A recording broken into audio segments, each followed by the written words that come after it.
Hola a todos, buenos días. Muchísimas gracias por estar hoy con nosotros en este taller que tenemos con Shannon y Sandra para la cátedra Matilda. Creemos que va a ser súper útil y esperemos que les guste a todos. Como bien saben, pues el idioma va a ser en inglés. Sandra a lo mejor nos da una sorpresa y lo hace en español, pero bueno, creemos que va a ser súper útil. Voy a cambiar ahora sí al inglés. Now I'm going to switch to English, and then I'm going to introduce briefly our guests for today. So we have Shannon If Chance. you if you want, you can do this in Spanish too. I can follow along, okay, my own bio. But I have your bio in English, so I'm going to do Okay, it in okay. English. Thanks, though. So Shannon Chance is a registered architect holding bachelor's and master's degrees in architecture from Virginia Tech and a PhD in higher education from William and Mary. She is lecturer and program chair and the Bachelor in Science in Digital Construction at Technological University in Dublin. She is also an honorary professor at University College London. She chaired the Global Research in Engineering Education Network, REEN, and is deputy editor of the European Journal of Engineering Education. In the past, she has served as a Fulbright Fellow to Ireland and Marie Curie Research Fellow to both Ireland and the UK. So, welcome, Shannon. And we also have Sandra Cruz. Sandra studied sociology in Mexico and then completed a Master in Science in a joint degree in the framework of the European Erasmus Mundus program. Currently, she is PhD candidate at Technological University Dublin in Ireland with Shannon's supervision, and her main research interests are in higher education, collaborative pedagogies, and women in engineering. She has worked as a consultant for international organizations like FAO, ECLAC, and UNDP, specializing in policy monitoring and evaluation, cooperation for development, social analysis, and qualitative methods in projects for Mexico and Latin America. So, welcome, Shannon and Sandra. Thank you very much for your time, and we're really excited and grateful to have you here. Thanks. The floor is yours. Thank you so much for having us. Sorry that I am linguistically challenged and have to present in English, but Sandra has created slides, a translation of the slides. So throughout this slide deck, we'll have QR codes to help you follow along with the sites that we're using.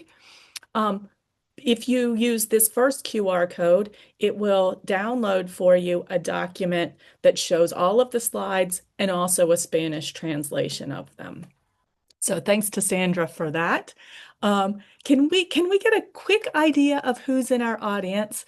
Could you put in the chat and let us know at what level of academia you are? Master's, PhD, postdoc, assistant professor, experienced researcher, whatever it might be.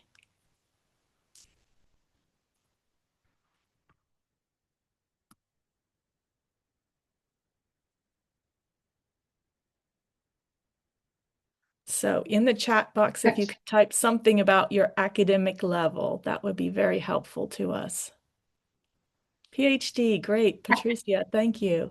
Ah, yay, Laura, PhD. Great. PhD and experienced professor for Martha. We love people who are always learning.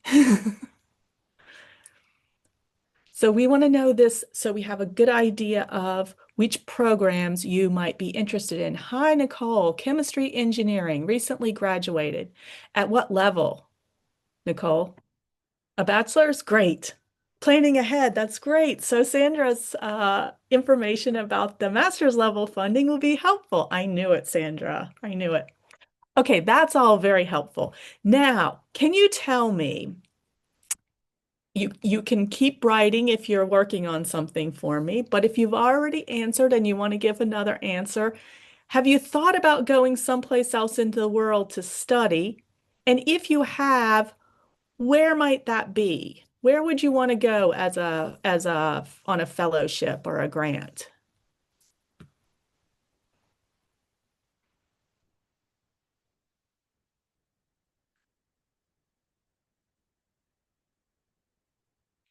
And if you don't know where you might want to go, a really good question might be, what you might want to study or who you might want to study it with.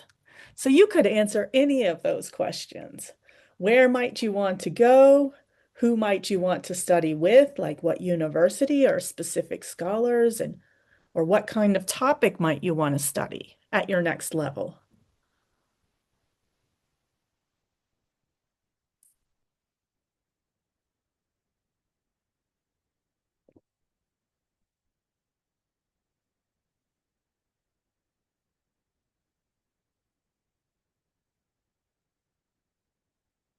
Ah, okay. So Martha just came. You went to Latin America from, you have EEUU. Is that in the European Union? I'm sorry, that's United States in Spanish, USA. Oh, okay. I No. just came from USA. Yeah, I I left there didn't too. make mix between Spanish and English. No, it's okay. In engineering education, great. That's my area, Patricia. I do engineering education research, and Sandra has been for her PhD because that's what the funding was available in. Her expertise is really in rural development. So we're going to teach you how to secure funding to go places and learn about research methods, um, but so that you could go and in any subject. Now, the programs we're going to talk to you about today would, for you, the ones that will work for you is to get funding to go to Europe or possibly funding to go to the US. But we're going to concentrate on the funding to go to Europe today. And hopefully that will be of use to some of you. So, okay, let's hit it. Um, so you might want to get funding to either do research or get another degree. Sandra got some funding to do master's degrees and to do a PhD, and I've gotten my funding to do research afterwards, like in postdocs, basically. So when you're doing this kind of thing, you want to figure out what your objectives are. You want to find some funding sources that would possibly fund you to do the type of work that you want, like for Bertha, a PhD in environmental sciences. Then you build a proposal and submit that proposal, and hopefully you get funded. But the thing you need to know is that this funding is really competitive because it's a lot of money involved. So you're usually not successful the first time, and you usually need to keep trying, and then you can become successful. So we're thinking about packing our bags. Where would we want to go? We could earn that master's degree or PhD. And if we're doing that, we might be saying we want to go someplace and learn something specific that some area does very well, or go to a university that does something specifically very well. Or maybe it's just a new skill that we really need to learn, like the engineering education research. Um, so you can develop those skills by conducting research. Some of these programs you could also teach in. Now, these funding programs are built, almost all of them, around this idea that you get more skill and get bigger grants as you go up. So you should start looking right away for smaller grants. If your university is giving any money, or if you're, well, usually this would be a university level thing, institutional level, where you could get some €100 or dollars, or hopefully starting about $1,000 or $2,000. I just worked on a proposal with somebody that was for £2,000, and that's a very experienced researcher, but he never had any pressure to go for funding, so he hasn't worked his way up this ladder yet. You need to start small so you can show that you can manage the money, so you can learn how to manage the money, and also so you learn how to write the proposals. Then it's a good idea to also be looking now at your national level to see if there's any funding that's available in your country, or, among some alliance. Um, and then we can look at the international level. Now, for the programs that Sandra and I are going to talk to you about today, you for the master's and the PhD level, that might be your very first one. But if you're a teacher, you're an experienced teacher looking to get into doing more research, then it would be a good idea to see if there are any pots of funding available in your university, any incentive programs to try to get you to look at some certain things from your country, for instance. So look for grants from your university or country. We're doing things in teaching and learning, but you can do it in whatever subject you want. And also, countries are usually prioritizing certain things that they say that their country really needs to do better. And so if you can align what you are looking for what those priorities are, there might be more funding available. Also, whenever you're asking somebody for funding, you're going to be explaining how what you want to do helps meet their goals. So look at their priority areas. Now, my tips there are for people who want to get funding for engineering education research, but that holds true no matter what subject you're doing. Make sure you leave time to get feedback on your proposal. So you write the whole draft, and while you're writing the draft, always make sure that you're looking to see if there are any hints online, those things they call facts. If there's a program officer listed who's allowed to answer questions for you, the person from whoever's giving the money, who's helping look after the program, sometimes they can answer questions for you. Make sure that you finish a full draft way before the deadline so that you can get some experts to look at that and give you some feedback, some friends, particularly people in this group would be good friends to do that. And make sure that you address every single point those experts raise, even when you think the point is silly, because if you think it's straightforward and it's already in your proposal and somebody else doesn't see it, then probably you could explain it a little bit better. A lot of times you can also find some examples online where other people have put some hints, some tips. Your own university's research office often can help you. That's a really good place to go. Your university's research office. And also, if you know what host institution you want to go to, their research office can help you. And then look, like I said, look online and see. These days, actually, AI is a really good tool for looking for things like this too. Now, make sure all along you're always trying to recruit mentors and collaborators. So that's why I said, even in here, look and see who's here and see if there are people you might be able to work with in the future. When you go to conferences, make sure that you're reaching out and establishing communication with people you would like to work with in the future, whether it's just writing a conference paper with them or doing one of these fellowships and going to work with them for a while. Okay, and the last thing about how to build the proposal, make sure that you're always explaining why what you want to do needs to be done, why it's really important, why you're the best person to do it, and why it needs to be done in the place you want to go.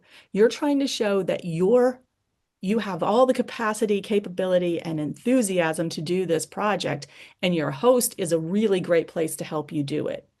So you're going to always need to explain the impact your work might have, and that's hard to envision how many people are going to benefit from what you do while you're there, but that is an important part. If it's a student fellowship, it might just be explaining the benefits to yourself, but usually you also need to explain some of what you're going to do to help the world as well.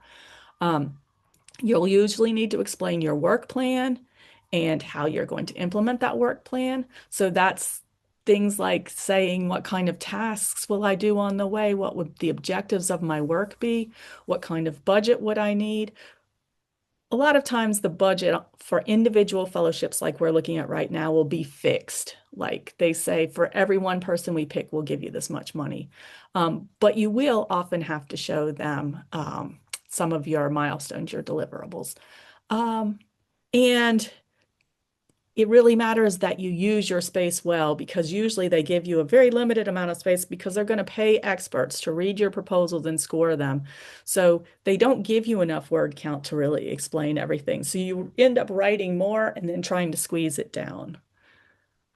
Okay, so are you going to look for a scholarship or are you going to look for a fellowship? They're very, very similar things. And some of these in Europe are even also called jobs. So a scholarship is usually something that's given to a student to help them fund their study. Whereas whereas a fellowship is an amount that's paid to an individual to help them study or do research. So they're almost the same thing, except scholarships are usually just for students. A fellowship is something usually that's made to build up your skills. Well, I'll say the scholarship is also to build up your skills. So in this case, it's not necessarily about the research project you're doing all the time, but it's about making you a better researcher a lot of the times. But then you have to get their attention by explaining that it's important research to do. Fellowships are for a short amount of time, maybe a few months, no more than a few years usually, and they're sponsored by an organization. And like I said, that organization wants to support you in your growth. And usually they'll be allocated by field or discipline. Okay, so we go back to that idea of looking for your objectives and your funding sources. That's where we're going to spend some time now. Where are the funding sources that we could have? And here's another table that's similar. Once you've decided to apply and you've found that funding opportunity, then you want to find the right collaborators or host and prepare that proposal. So we saw those steps here, but they're just kind of more fleshed out here. So then you submit the proposal. Usually you've got to wait maybe half a year to find out if you got the funding. And then once you receive the decision, then you're going to have to manage two parts, the research and also the money part. And you're going to have to give some reports to the people who have given you the money so they know that, you've done a good job with it. Okay, so we are going to talk now about some resources that you can use for finding these opportunities. We're going to talk about Erasmus Mundus to do a master's in Europe, like Sandra has done. So she's going to present that. We're going to talk about Find a PhD. That's a platform that offers PhD funding also to go to Europe. And Sandra, did you find yours on Find a PhD? Okay, so my PhD funding was listed on Find a PhD, my university website, and also on the Euraxis. So then after Sandra presents that, we'll talk about Euraxis, and that's for people who want to do PhDs or postdocs or higher levels of scholarship coming to Europe. Now, some people in Europe can get one to go out and then go back to Europe. But since you're based in Europe, we won't talk about that global program. We're going to talk about Marie Curie's to fund PhDs and postdocs in Europe. And we're going to talk about the European Research Council, ERC, grants for experienced researchers. And we'll also give you the slides about Fulbright, so if you want to try to go to the United States once it's a safer place to be, then you'll have those resources and maybe a few other programs that are out there where you could get funding. Okay, so I'm going to pass this over to Sandra. And before I do, if you want to get to the page that she's talking about on this slide, then just zap that QR code on your phone or copy out the URL down there and it'll bring you to this page. All right, Sandra, all yours. Thank you, Shannon. Bueno, voy a presentar en español. Yo soy mexicana y tuve la fortuna de hacer mi máster en Europa en un programa Erasmus Mundus hace ya más de 10 años. Pero sigue funcionando de manera muy similar, así que creo que sigue siendo pertinente lo que les quiero contar. Bueno, primero, como les dijo Shannon, este es el link que les manda directamente a la página. Y aquí, si puedes, en the next, ¿quién tiene yo la tengo para moverme? ¿The slide? Ya. Yeah. Ahí está, en este que dice Search the Course Catalog, esa es la clave que los lleva a buscar el curso. Y entonces, en la siguiente, por favor. Aquí están las famosas palabras clave, el lugar donde quieren estudiar, cuánto quieren que dure, si un año o dos, si quieren que sea de multiuniversidad o solamente 2 o 3, las que ustedes quieran. Entonces, cuando yo busqué la mía, en realidad mi interés, debo de confesarlo, antes del tema por completo de desarrollo rural, era que yo tenía muchas ganas de ir a Alemania, porque yo había estudiado alemán muchos años, y era como mi principal interés, pero no juntaba con ningún tema que fuera de mi interés. Yo soy socióloga de licenciatura. Entonces, en el Erasmus Mundus encontré un programa que la universidad host era, la universidad anfitriona era en Bélgica y después tenía posibilidad de hacer movilidad a Alemania. Y entonces cumplía con ese criterio que yo quería de poder estudiar algún tiempo en Alemania, pero también estar en desarrollo rural.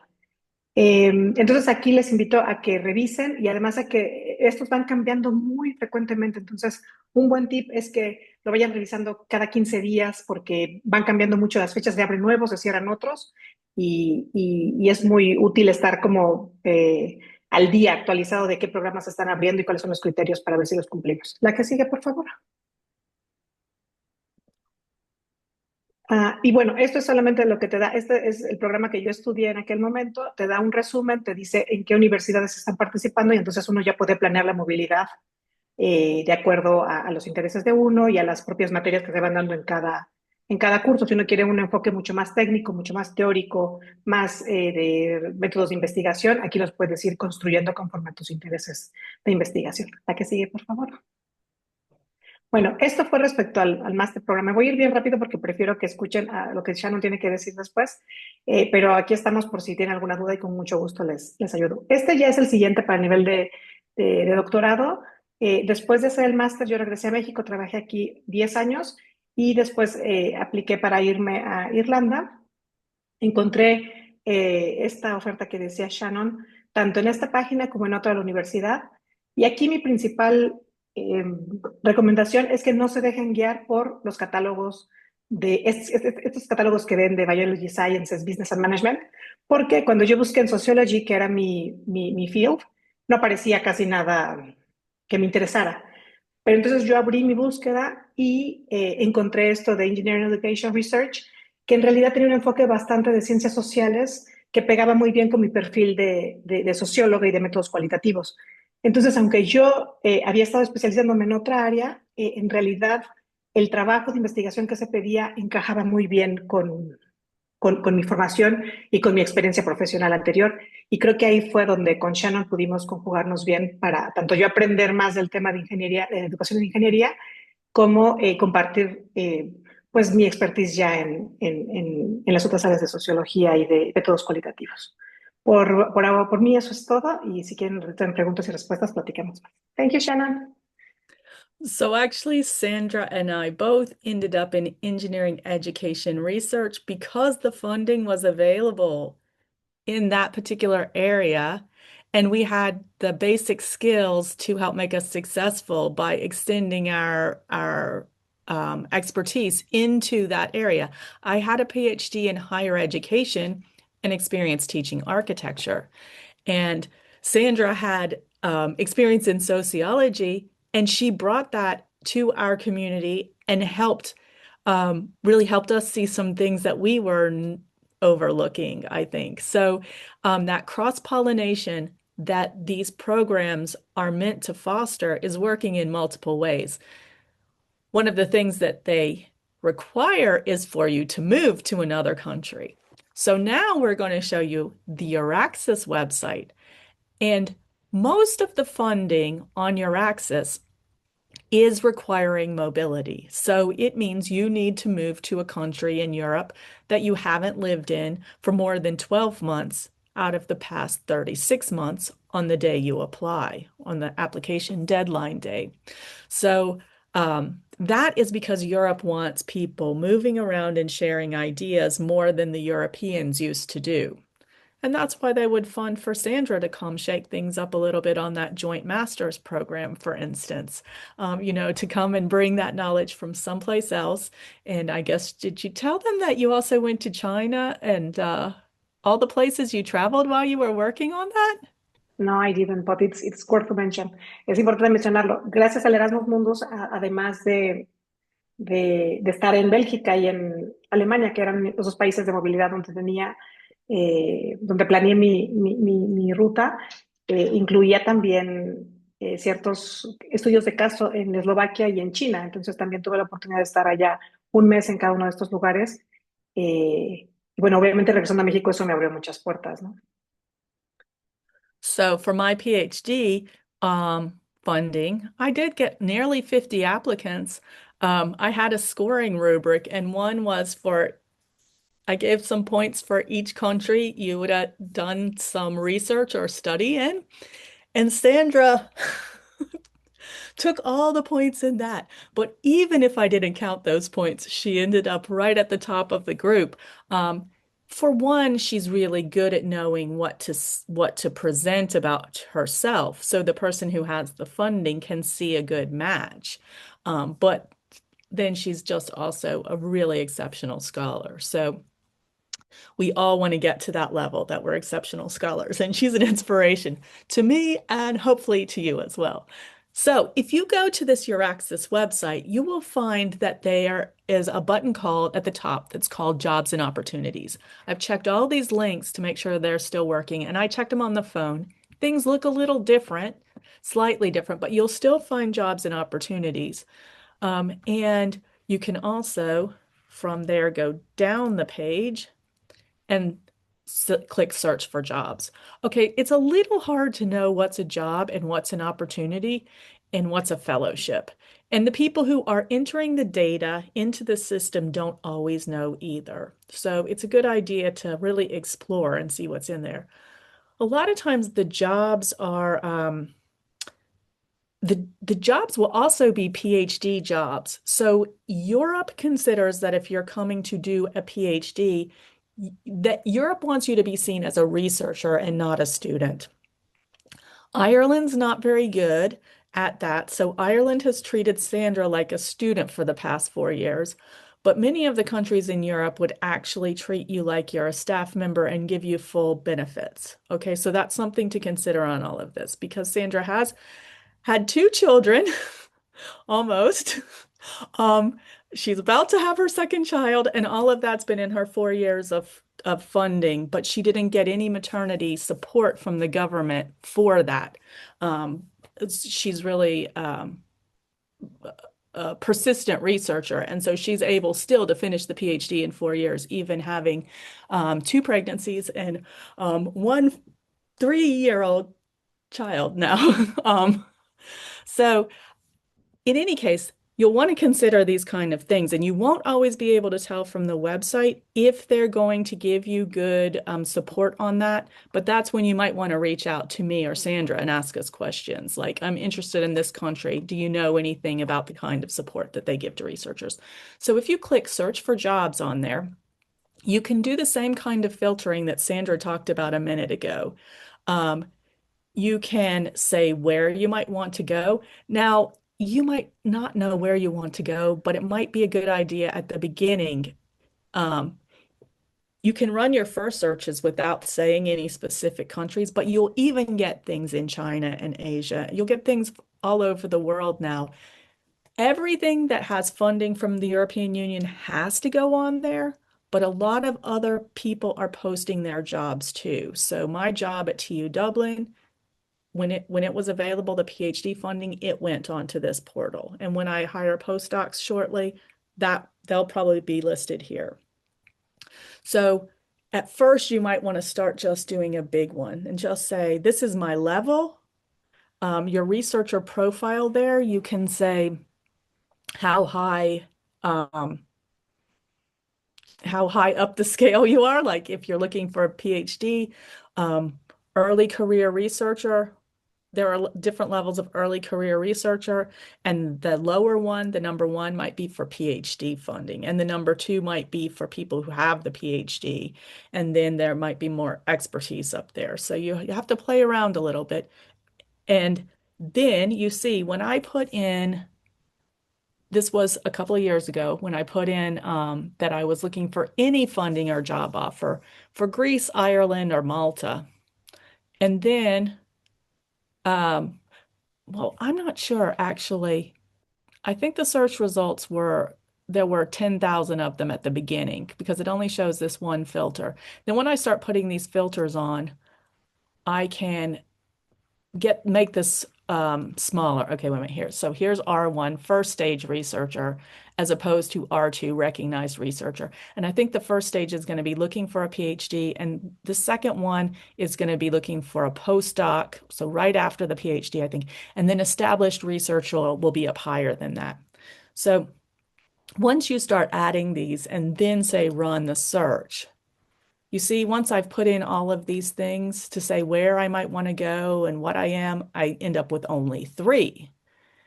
And this one that came up in 2024 was telling me a little bit about the job here. So social care and early childhood studies. Well, I can tell actually that's not for me so much because I don't want to do early childhood studies, but it will tell me how much money it is, what kind of funding, and this is for probably a PhD student. It's not funded by an EU program. When I read in here, this one is actually in Ireland, Southeast Technological University. Oh, it's a nice university. I've been there before. And then it tells you how much. Then those are things that you might want to ask questions about too, so you know if it's reasonable to live in the place on that much money, because Sandra could do that because her husband also had PhD funding, but it made it easier that they had 2 PhD fellowships at the same time to operate one household, because in Dublin, it's hard to live on 18.5. It's gone up now, but it hasn't gone up to luxury yet, has it, Sandra? Okay, so now back to jobs and opportunities. What else can we find on this page? Here we can find about some other kind of funding programs. When you're on the jobs and opportunities one, those will be where somebody has funding and they want a certain thing looked at, right? So when Sandra got her PhD funding, I had written a description of what kind of study she'd be doing and what kind of research design I thought she would use. And a lot of the PhD funding will be like that. You know, when you're in a social science, usually you have more leeway on defining the research topic. And then when you're in a hard science, like say you're doing cancer research, usually the funding will be to study something very specific because they've already figured out that the gnats, no, it's not so easy for, they already have figured out that like this one molecule isn't important in this, but this other molecule might be important, so you should look at this molecule, you know? They will have some very specific ideas about what they want you to study for a lot of that PhD funding. When you get into these other programs, you are writing what you want to study. Okay, so the ones I'm going to talk about right now, all the ones down here, Horizon Europe, European Research Council, and MSCA, these are all where you as the researcher explain what it is that you want to research. Somebody else didn't already predefine it. Okay, so I'm going to talk to you today about the European Research Council, just a little bit, and about the Mary Skłodowska-Curie Actions, MSCA, or what we call Mary Curie. That's named after the physicist Mary Curie, who did the she won Nobel Prizes, in physics and chemistry. And I think she's the only person to get 2 in both of those. But so the whole program is named after her, Mary Curie. And let's look at that one first. So if you click that button, it's going to take you to a slightly different website that looks like this. And then you can go down that page and you can find funding opportunities. Now, they also have jobs for researchers. So those jobs for researchers will be where somebody who's an established researcher convinced the European Union to give them enough money to hire like 15 people to study some aspects of their topic. So those are more jobs. Those are jobs. And the funding opportunities are where you say what you want to study, okay? These are going to be better for people who are postdoc and above. So on the funding opportunities, if you click that, you'll see this is old information because it's from 2024. And you'll see actually that the call for 2025 already happened. But if you look for the open ones, you won't find one, but you will probably see that the Mary Skłodowska-Curie actions, Mary Curie, the one I had two of, the applications will be due in the middle of September, beginning to middle of September. So somewhere around the 10th of September, every year, that's when they collect the applications. But in March, they release the call. So in March, you can see exactly what their specifications are, and you can start writing your description. Now, if you're really interested in this, you can already go and see what was requested last year so that you can start drafting something ahead, which is a really good idea because you really want to start thinking about this a year or two ahead of time to start getting all the parts in place. That's for the fellowships, for these, what did I call them? Funding opportunities. For the jobs, you don't have to plan ahead so much because those job listings are going to change all the time, and they'll only be up there for a few weeks, maybe 6 weeks maximum before the deadline for applying comes up, and they go away. The funding opportunities for those fellowships, that deadline will happen once a year on about the same day, and those are the ones that require a lot of pre-planning. Now, for the jobs, you might still have to explain what kind of research you can do and what your project would really look like, but it probably won't be as extensive of an application as this one. So if you click there where it says opportunity details, you'll find out things like this. Oops, sorry, my mouse is possessed. This explains that basically the postdoc fellowships, they enhance your creative potential as a researcher. They're for somebody who has a PhD and wants to get new skills.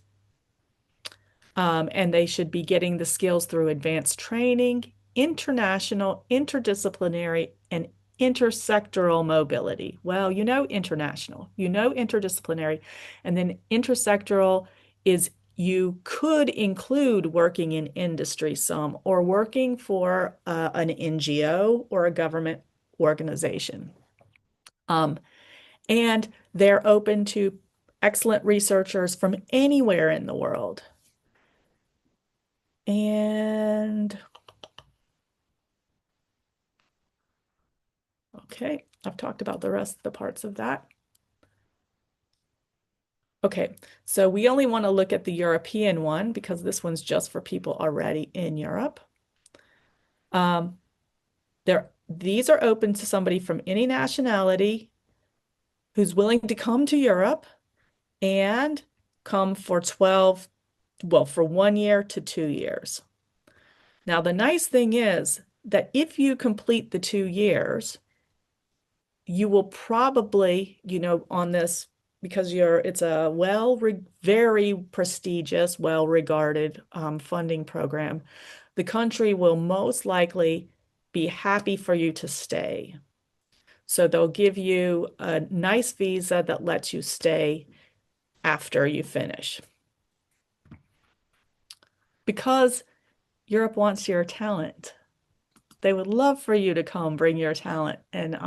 But they're fine if you want to go back home after the funding, which is really nice. So you don't have to promise that you're going to stay. It's completely up to you. It's good for Europe even if you go home, like Sandra. Sandra's gone home. That wasn't European funding. That was our university's funding. But even though she went home, we're still working together all the time, and we're helping build this network because Sandra's vision was to help be a bridge for people from Latin America to get to Europe if they want to come study here. So you see that there'll be a timeline like this where sometime in April, they're going to launch the call. Oh, I thought it was March, but this time it was only in April. They'll take those proposals up in September. on the button. You cannot be a second late, and everything's done in Brussels time. So you have to make sure you're converting the time. And then they don't tell you till February if you got the thing. Now, the very first time I put in for a Mary Skłodowska-Curie, I got it. The second time I asked, I didn't get it, but I revised the program because they gave me feedback, and I revised my application and put it in again, and then I got it. And the same thing with the Fulbright I'm going to tell you about, which I got earlier. The first time I applied, I didn't get it. That can hurt your feelings and you feel like you wasted your time, but you just have to learn, brush yourself up, and go like the toughest rise to the top. And I'm going to rise to the top. Okay. So you'll also see how to apply, and you should be able to see those documents, those guidance documents in there. What would it cover if you would do the Mary Curie? It would give you a living allowance, a mobility allowance, and maybe a family allowance. So that looks like this. It's been about just under 5,000 euros a month for living allowance. And it's adjusted. So you get more if you go to an expensive country than if you go to a not expensive country. The mobility allowance will give another 600 a month, knowing that maybe you need to bring people with you, or maybe you need to travel home a lot to see your family. If you have any dependents on the day that you apply, then you would get an extra 500 or so per month. So it's important, if you're thinking about getting married or whatever, it's important that it happen before that day, because actually like the day that the application is due, that 11th of September, is the day that they're going to count that from. And that can make a big difference financially. So it's also going to give some money for the organization that's hosting you to provide you some training and some space and things. And it's going to provide a budget of about 20,000 euros for you to be able to travel and buy a computer or buy books or whatever you need to do the research and go to conferences. Okay, so my own website, I've put the example from the year I was not successful, and I put the proposal up, and I put commentary about what I thought and how I responded. I put the scores and the feedback I got, and then I discussed like why they said those things and what I did to fix the proposal and make it better. I also have in there a final report and a midterm report from one of my Mary Curies. And just a lot of things, because I've been doing that website since when I got my Fulbright, I started it. So when I got the Fulbright to go from the United States to Ireland, I established that, and you can go back there and read about all my adventures since then. But other people have posted stuff like this too. And here we have a website where she's talking about how important the help of colleagues was, people who had gone through the process before. She made a very nice graphic. The graphics help for when people are scoring your proposal.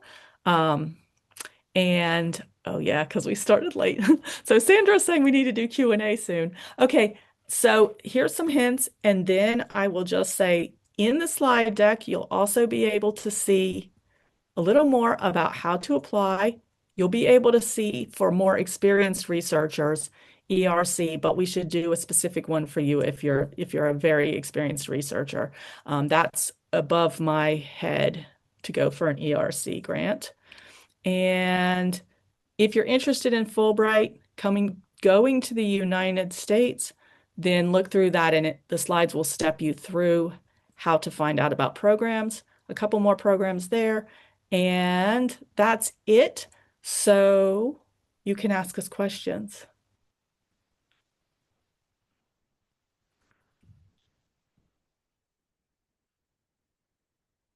Does anybody have a question? You don't have to type them. You can just jump on in if you do have a question. And if your question is, go back and tell me about a slide that you skipped over, that's fine too.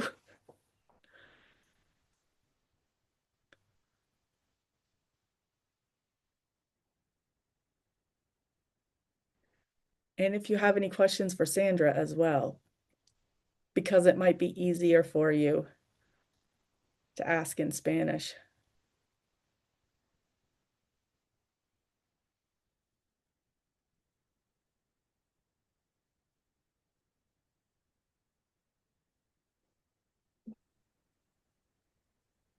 No, nobody's got questions? Well, then we can just discuss. Like, people were saying, thank you, Patricia. Did it help if you're looking for some people said master's funding and PhD funding was mostly what they'd want to look for. If you are going to go for one of those programs in medicine. You want to answer that, Sandra? Helena's question? Yo creo que una buena estrategia es que es difícil decir, generalizar así, que alguien que financie algún área específica, ¿no? Yo creo que una buena estrategia es buscar los programas, ya sea de máster o de PhD, y identificar qué universidades están colaborando con ellos y quiénes están financiando esas universidades.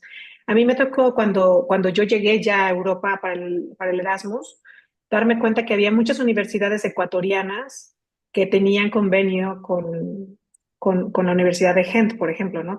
En la que ya estuve. Y después, cuando me fui a Berlín, encontré unas universidades mexicanas, la Universidad Autónoma de Chapingo, que tenía convenios. Entonces, allá era más fácil después ya encontrar becas, pequeñas becas, como le decía Shannon, estas becas institucionales, para complementar el ingreso, ¿no? Por ejemplo, para pagar la ida a China, fue con una beca de mujeres latinas, ¿no? Que salió por este contacto. Entonces, creo que es más fácil de repente identificando esta universidad con qué otras universidades tiene convenios y quiénes están financiando, porque a lo mejor en medicina pueden ser ciertas farmacéuticas o pueden ser centros de investigación y había que buscar, pero de entrada saber alguna entidad específica que financia así de general medicina, no te lo podría decir. Más bien es ir como rastreando, es mucho de ir haciendo, escarbando ir, sí, buscando cómo está en el entretejido institucional de los programas educativos. So also anything that I was talking about that I went too fast or you want to hear it in the Spanish version, just ask because Sandra's here. And she has to listen to me all the time. So she knows how I talk. Yo a lo mejor solo quisiera insistir, Shannon, la ventaja que tiene hacer colaboraciones de investigación en áreas donde somos especialistas en diferentes temas.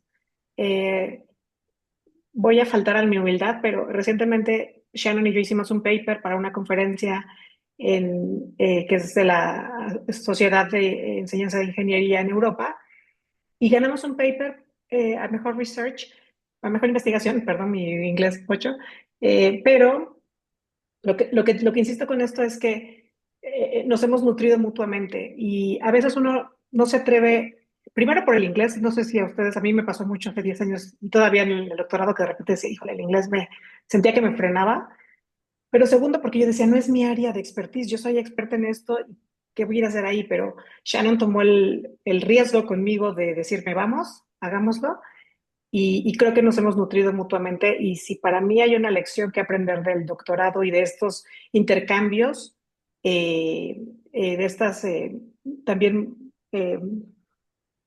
pues sí, estudios en el extranjero, es estar abierto a probar nuevos temas de investigación, nuevas metodologías y aprender un montón, ¿no?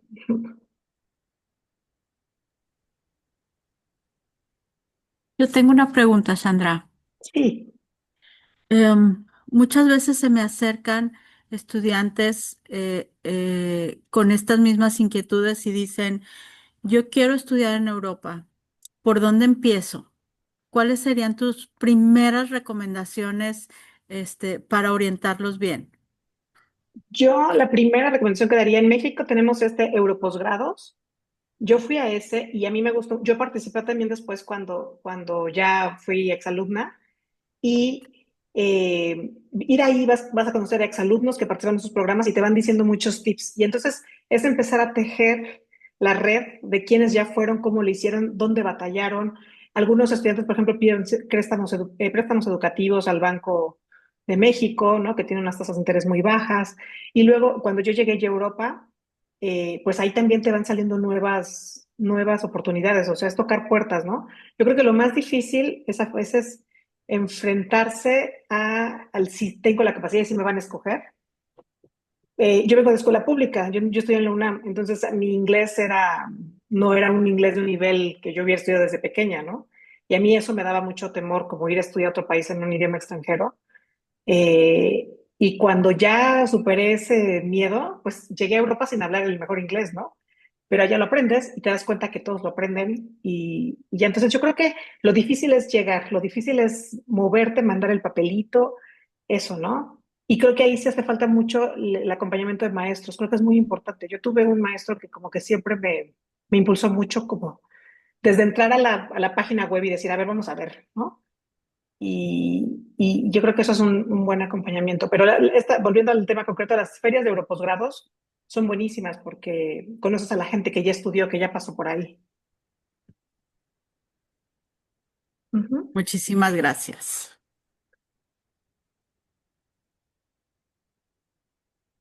So as I'm saying, also, I don't know exactly what Sandra said, but you can always apply to come to Spain or the Canary Islands, for instance, and study at one of their universities.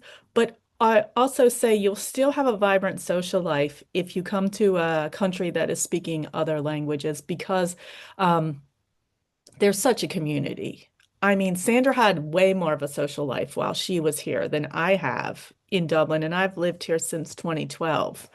Um, I think they made more of an effort, to reach out and make friends in the community. But we have so many people here from Latin America who are coming to Ireland to speak English, to learn English, that, it's not just the students. You're also going to find like the gym instructors, the people waiting the tables, everybody. Like there are Spanish people, Spanish and Italian speaking people, and Portuguese speaking people just everywhere in Dublin. And I think you're going to find this in many parts of Europe, that even if your classes and your work and you're having to write in English, then you're going to learn those skills, but you will find people to have fun with in the evenings, on the weekends, in your own language. Oh, you're telling me it's time, aren't you? Laura's saying we're on the hour now. Everybody has to go to the next class. So, Are there hay más preguntas? ¿Cómo andamos? No? Well, I'm not going to keep you anymore because I know everyone has a tight schedule, but I just want to thank you both, Shannon and Sandra, for your time and your useful presentation. If there is any chance, I mean, I know there were like all the QR codes and links everywhere, but if it's easier to get the slides so we can share them with the community, that will be much appreciated as well.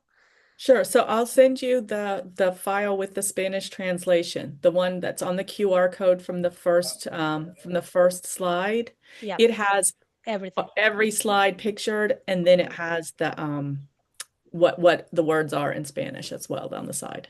Great. La foto, Wait. Nate. La foto, claro. La Gracias, foto. Laura. Gracias, Laura. So now we're gonna have a group picture. Si pueden abrir las cámaras, por favor, Yay. para la foto.